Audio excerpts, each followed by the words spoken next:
distinguishing between damp rock and dry rock, a clue to treasure from the microstructure. If you correctly interpret the relationship between moisture and stone, you can visually detect ancient carved surfaces, lime and plaster patches, and hidden niche boundaries. In this video, I will explain step by step the scraping light, drop test, and morning behavior to identify covering traces. In this treasure and archaeology video, we combine archaeological knowledge with field practice. We will touch on many topics in this video and also conduct attention tests together. Friends, today I will share with you, from start to finish, a reading technique that will be most useful to you in the field. If we come to the topic of our video, our subject is damp rocks versus dry rocks. Why do some rocks become damp while others remain dry? Friends, what is the reason? One becomes damp, one remains dry. Because, friends, the bond the stone forms with water is not a coincidence. The reason is, friends, the stone's porous structure, vein direction, surface patina, and the craftsmanship it has seen throughout history. So why does this happen? The answer, friends, lies in the behavior we call capillarity, which involves absorbing and transporting water through pores. Yes, friends, let's stop wasting time with small pictures and focus on the big picture and start our video.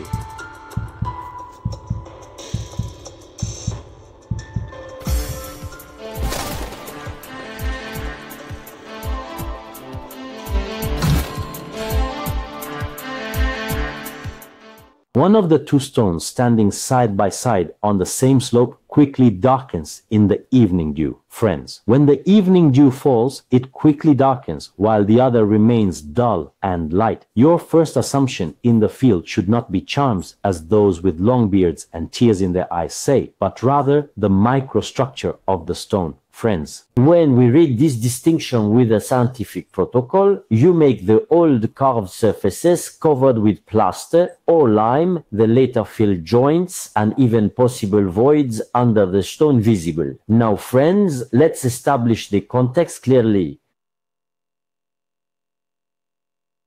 Let's give good examples. For instance, let's say you are on the field. 1 hour after sunset, you went down to the field. You went up to the field. You have a small but powerful flashlight in your hand. Electricity, meaning a flashlight. There is a magnifying lens and a soft dust brush. And why this time interval? Because the temperature difference between the surface and the air is most pronounced during this period, and the evaporation rate also varies according to the material. So what will we do? How will we do it? We will hold the flashlight, that is the handheld flashlight, very close to the rock at a horizontal angle. The light will almost skim across the surface. Thanks to this, the micro protrusions and micro valleys on the surface appear like a shaded relief, friends. On old carved surfaces, chisel marks are in the same direction and rhythmic. However, on patched surfaces added later, the marks are multidirectional and irregular, friends. Because there is a mixture of dusty aggregate and binder, not stone. This fake surface retains moisture differently, and the darkness boundary, that is, the intensity of that darkness, appears as a clear band.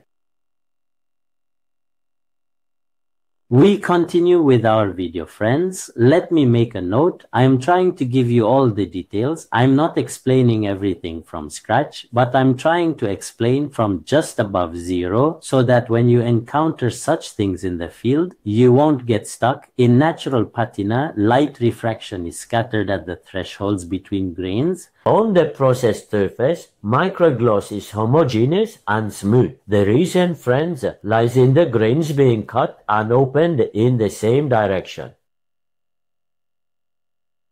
Now, let's talk about the relationship of stone types with water. Porous stones like limestone and tuff are active in terms of capillarity. Dense and crystalline stones like granite and basalt are passive. So why is this important, friends? Because porous stone quickly absorbs the night dew, that is, the dew that falls at night and darkens.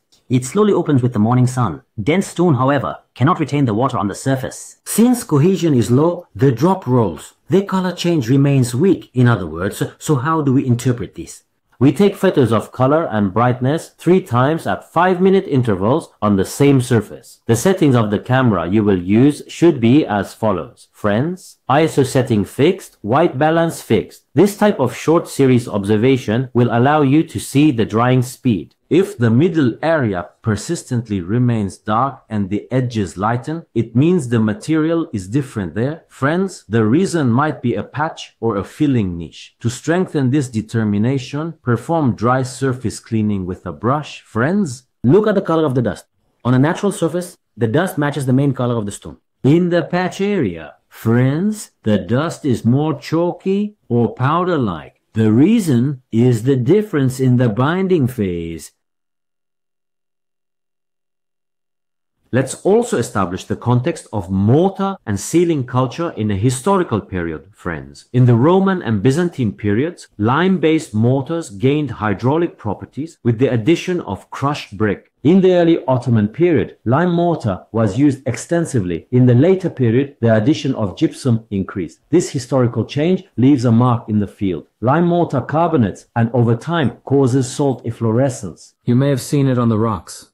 White, as if they were painted with chalk, shapes and motifs form. It causes salt efflorescence, friends. Listen to what I say. Understand what it is well. It will be useful in the field. In the early morning, you will see pearl-like white crystal rings around the lime patch. Plaster added patch, when damp, gives a silky, matte surface. Then when scratched, it produces a powder-like dust. There are many examples we encounter in the field. Records on inscriptions, in restorations, church apses and joint repairs clearly show the lime and plaster periods. Friends, the term Khorasan, which we all encounter and know in records and sources, is lime mortar with broken brick additives, and it includes the use of different materials. It is water resistant and has a pinkish tone. In the field, when you read this tone with scraping light, you see a different warmth from the surrounding stones. The reason is that the brick fragment aggregate scatters light differently, that is, reflects it. Now friends, let's move on to the drop test. Take a very small drop of water on the tip of the brush. Touch separately on both sides of the boundary line you suspect. Friends, how will you evaluate it? On a natural stone surface, the drop stays in place or is slowly absorbed without losing its volume. On the patch surface, friends, the drop quickly spreads out like a thin halo or makes its way towards the edges. The reason is that the pore network is irregular and consists of interconnected large pores. This test provides the clearest distinction without using chemicals. Now friends, let's combine the scraping light and shadow hour technique. This scraping light I mentioned earlier. If you listened carefully, you know what I'm talking about right now. But if you're just looking at me, you have no idea what I'm talking about. You don't understand. Don't watch me, friends. Listen to me. I'm not here to put on a show. I'm not a showman here. I'm not putting on a show for you. I'm not here to entertain, like those people on some channels who find the treasure of gold under a rock every day. I'm giving you information so that you can truly find those treasures that those people falsely claim to find every day. Listen to me, listen carefully, understand what I mean. Look, I'm giving you... I am putting in effort, spending my time. Yes, friends, we are combining the scraping light and shadow hour technique. Read the same surface twice, at least twice, between night and morning. I mean, observe it twice. Pay attention to how quickly the darkening band at night lightens by morning. Focus on things like that. If an area persistently behaves as the lightest opening region, then it is either above the fill or a poorly ventilated inner cavity. Squash means stop, friends. So why is it like this? Because the moisture retention capacity of the filling is different from the surroundings. The rock shell with an inner cavity leaks moisture from inside to outside until morning. This leaves a late opening stain on the surface. So how is it confirmed? At the same point, friends, do a light breath test. Breathe out through your nose and lean towards the surface. Friends, observe the fogging behavior. On a natural surface, the fog distributes evenly. However, on a patched area where they later patched it, the fog forms an edged and obscured pattern. Friends, this is because the micro roughness of the surface is different. Yes, friends, now let's consider the effect of topography. On wind-exposed hills, Evaporation is fast. On shaded slopes, moisture escapes slowly. The natural distribution is irregular. Surfaces made by human hands, however, provide boundaries. Friend, so how do we distinguish them? We compare the surfaces facing south and north on the same rock. If a geometric dark shape repeats on only one surface and is fixed like a pattern, it means there is human intervention. The reason lies in the sharpness of this material transition. Friends, natural moisture transition is smooth because artificial boundaries are sharp. Friends, when this reading combines with treasure signs, it leads to the target. Don't forget this. For example, friends, if you see such a moisture band that opens late on the heavy side of the scale sign, the possibility of closure and the burial depth increase in that direction. If the same behavior appears on the side where the tail turn of the fish sign disperses, the tail direction points to the hiding side in the field. Friends, in Anatolia, stones like limestone, tuff, granite, basalt, and serpentinite are very commonly seen in the field. Limestone loves water, it is porous. Tuff is highly porous.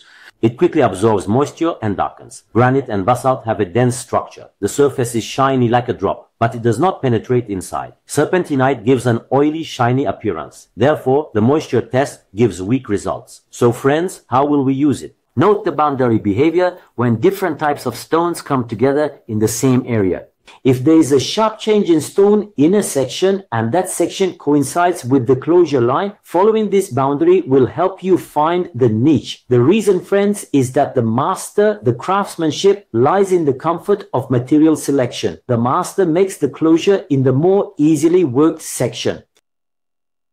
Let's also talk about the archival and historical context. Caravan routes, inn walls, church perimeter walls, waterways, and cemetery boundaries are the areas where closures and niche repairs are most frequently seen. Friends, how do we establish a connection? We follow the tone rhythm of the wall in old maps and photographs. Light-toned patches, dark-toned old layers. In the comparison, open patches in the morning dew give wide vomiting. The likelihood of hiding in the corner, niche, or buttress line where these marks repeat increases. The reason is that corners and buttresses are load-bearing and serve as a natural curtain for the craftsman. Friends, let's connect to sign language. The lines resembling scales, fish, cross, arrow, and triangular notches are not alone in most fields. Alongside, there is a closure line or filling mark. If you see parallel chisel strokes at the scraping threshold, friends, this is the chisel rhythm. If this rhythm is cut and turns into a multi-directional granular trace, it means you are at the boundary. The moisture test will decide there, friends. The reason lies in the combined reading of the technique. A sign is never a clue on its own, friends. The behavior pattern is the clue. Let's delve into some hidden technical points. While looking through the lens, pay attention not only to the glare and color, but also to the tiny elevations on the surface called microbridges. These bridges are the wear residues of plastered surfaces. When water passes over them, micropuddles form along the line. These puddles are the last points to disappear by dawn. So how do you catch them? You overlay 3 types of photos and compare them visually. The area that persistently remains dark in the same pixel area is definitely the microbridge line. Friends, the reason is that surface tension works differently there. Now, friends, let's make a brief comparison between civilizations. In Roman and Byzantine niche closure techniques, Khorasan is very common, Seljuk and early Ottoman lime mortar is very dense, and in late Ottoman and early Republic restorations, plaster and cement mixtures are observed. You can also detect this order in the field from moisture and shine behaviors. Of course, if you have listened carefully to what I said. Roman Khorasan is more water resistant, opens later, and shines in a reddish tone. Ottoman lime patch, friends, gives a white efflorescence and opens quickly in the morning but leaves a line on the edges. Late period cement additive is noticeable with a dark gray color and a water repellent film. Drops cannot adhere and flow quickly. The reason, friends, is the different chemistry of the binding phase.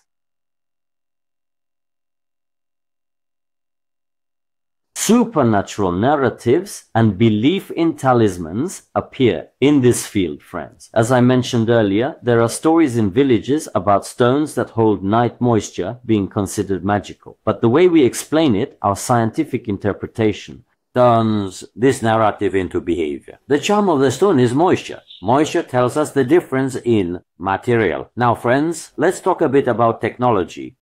For example, take your photos with fixed settings, friends, overlay and compare 3 consecutively taken images with simple software. You will numerically see the reduction of the dark area over time with increased contrast. This graph, friends, will show you where there is persistent moisture behavior. How do you benefit? If you draw your closure limit plan according to this, friends, because why, friends? We can catch small differences that our eyes miss in the data, in digital data. Now, friends, a field protocol that you can apply step by step. I am giving you. First step, enter the field after sunset, friends. Observe and photograph the same surface 3 times at 15-minute intervals. Second step, with a flashlight, a handheld flashlight, I am summarizing the topics we mentioned at the beginning of the video. Those who listen to me from the start will understand me very well now. Do skimming light, observe the micro glare pattern. Third step, do very light dry cleaning with a brush. Look at the color of the dust. Fourth step, apply the drop test with a single drop on both sides of the line you consider the boundary. Fifth step, go back to the same surface at sunrise. Mark the area that darkens the latest.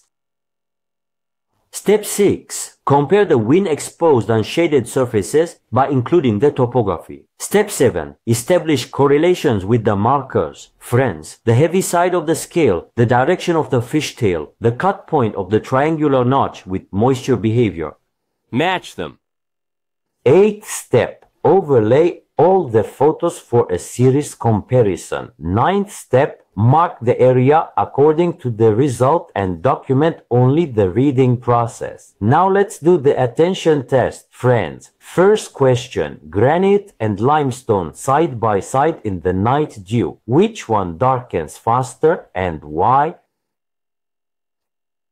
I am waiting a bit. I want the answer from you. I will also answer right now. The answer, friends, is limestone, because it is porous and has high capillarity. Second question, in a wall, the middle section remained dark while the edges stayed light, and this difference was maintained until morning. What does this indicate then? The answer, friends, is a different mortar or patch in the center. Natural stone on the edges. Fourth question. On the patch side, it quickly became a halo. That is, it disappeared, melted, evaporated. On the natural stone side, it remained in place. What does this tell us? The answer, friends, is that the patch has an irregular pore network. Natural stone has balanced micropores. Fifth question, friends. The latest opening darkness in the morning remained in the direction of the fish sign's tail, let's say, for example. What does this tell us? The answer, friends, is that the storage side strengthens in the direction of the tail. What is the relationship of this technique with archaeological accuracy? Friends, what we are doing here is listening to and learning what the stone is saying, what it wants to convey without damaging the surface. Because the relationship the stone establishes with moisture carries the patina of thousands of years.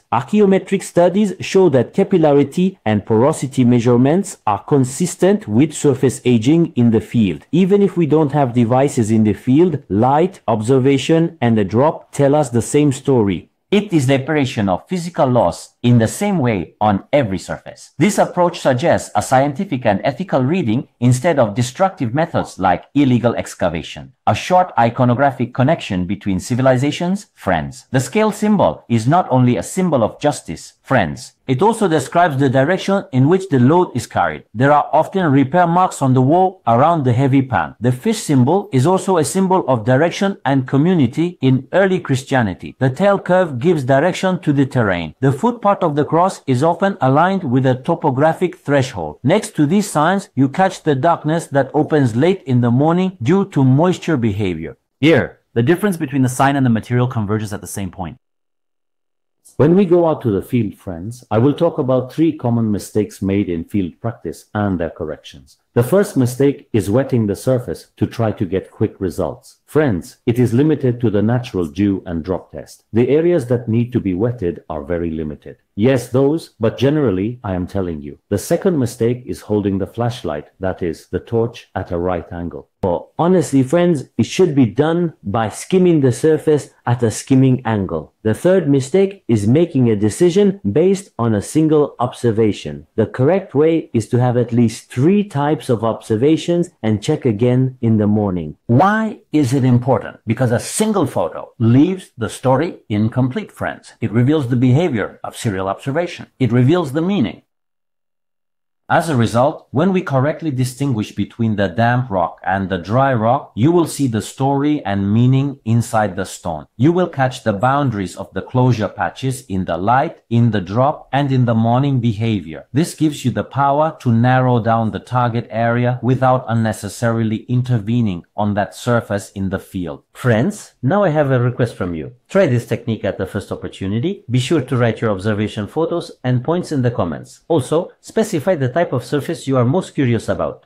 If you liked the video and found it beneficial, if you gained any value, please press the like button right now. I kindly ask you, and share your thoughts with us in the comments, even if it's just a sentence, and subscribe to the channel. Join us, friends, because in each new episode, a new technique used in the field will be discussed, and you will be the first to apply these techniques. Everything is for you. I'm glad you're here, friends, and I'm glad we're together.